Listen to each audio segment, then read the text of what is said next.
Hey everyone, it's Mike with It's Pittsfield Tonight. I am still here at Park Square, only this time I am with Mike Grady. Mike, thanks for taking the time to do this today. Oh, thank you for having me. I appreciate it. Oh, absolutely. Now, the reason Mike is here with me is, Mike, you are running for Pittsfield City Council Ward 5 this year. Yes, I am. Okay, and I'm going to ask you the same question I ask everyone to kick it off is, what made you want to run for City Council this year? There was a couple things, Mike. I am a recent resident of Ward 5. I've spent most of my adult life in Ward 3. We recently moved over to Ward 5. Like a lot of families do, we downsized from the house to a condo over at the old Park Pomeroy School. And my wife and I do a lot of walking, and one of the routes we walk is North Street. And we started walking North Street probably March or April, and I just couldn't believe what I was seeing. You know, we're climbing over nip bottles, cigarette butts, syringes.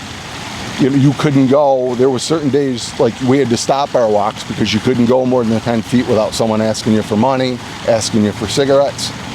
And it's disheartening and frustrating. Probably don't do good enough justice describing it.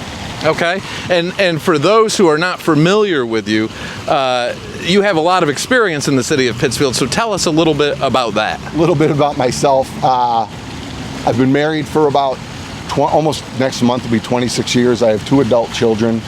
One's away at college. One decided that Pittsfield wasn't for her, and she lives down in Florida. I was a police officer for 28 years. I've been retired for about 3 years.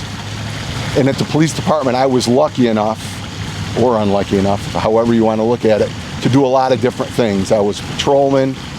I did some stuff after 9/11 with planning for the city. I was a narcotics investigator for about 4.5 years. I was a patrol sergeant for 3 years. I was a detective lieutenant where I oversaw the night detectives and the drug unit for about 7.5 years. I ran second shift as a patrol lieutenant for about 1.5 years, and I finished my career for about 3 years as a captain doing special events, special projects, and managing internal affairs for the department. Wow, and that was all here on the Pittsfield Police Department? This was all here in Pittsfield. Wow. Okay, so I guess when you're saying walking down North Street, it must be kind of shocking to you at times. Yeah, like I said, I retired about 3 years ago, and I can't believe how much I knew it wasn't great 3 years ago, but in 3 years, I can't believe how dramatically downtown has changed. It's disheartening. It's really frustrating. You know, we tried to go to the movies a few weeks ago. We just couldn't even get out of the McKay Street parking deck. Someone's asking me for money. You know, it's just we need to do better. I agree, and we need to be, in my opinion, gearing these people towards services to help stop this. Yes. Exactly. And I had a long conversation this past week with the sheriff. Their services. Part of the issue we're running into is I still recognize probably more than half of the people I see on the street from my time as a police officer. This is a life choice for them. Their service is available to them, but they've made the decision to live their life a certain way. And with most of these services, there's rules attached, and they just don't want to follow any rules. So this is how we get to where we're at right now. And I would agree that it is bad now.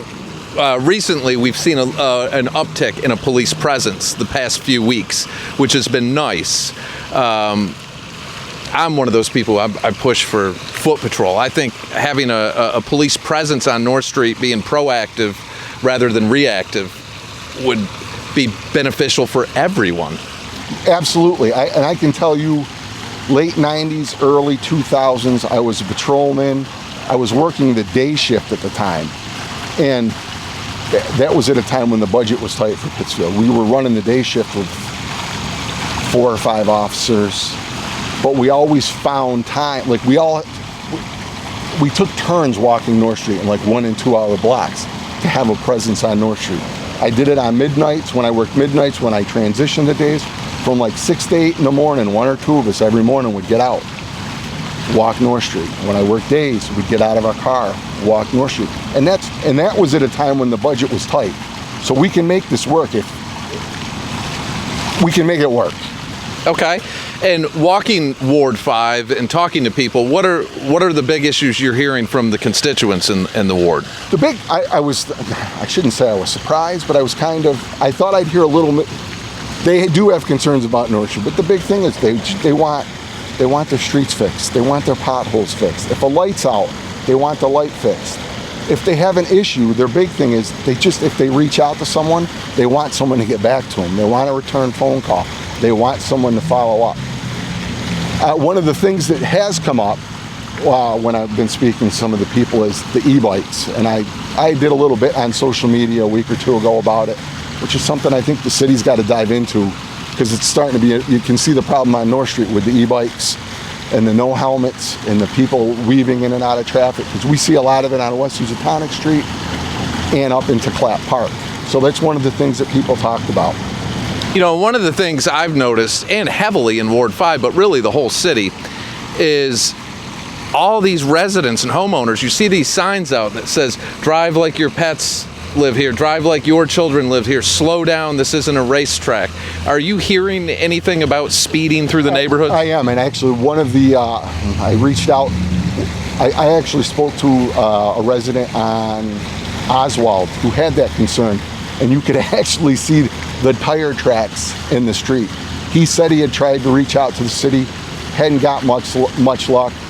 I steered him to, we were able to get the speed sign up on the street for him, just to try to slow things down for him on the street. He said, kind of caught me off guard, because you could actually see the tire tracks, people just spinning out in the street, because that's a pass through to get to the other side of the city. So I have seen some crazy stuff on the roads. I was a delivery driver last year, and I was shocked at how people were driving, and I mean, really shocked. One of the South Street, when you're heading up towards outer South, when you go past, what is it, Guardian Life now? Yeah. Snake Hill up there is, people fly. I mean, I've been passed by people, I think they're doing 80, 90 miles an hour. I mean, I see it every day right here at the corner of South and West 2s.